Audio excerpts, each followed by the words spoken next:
खाना खाने की सुन्नत नंबर को निचाना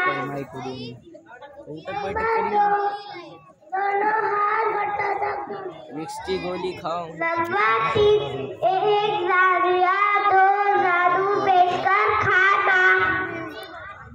नंबर 4 टेक लगाकर ना खाना। नंबर 5 खाने से पहले की दुआ पढ़ना। नंबर 6 दाएं हाथ से खाना। नंबर 7 3 उंगलियों से खाना।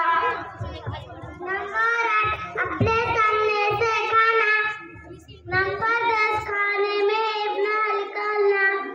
नंबर 9 बहुत ज्यादा गरम ना खाना।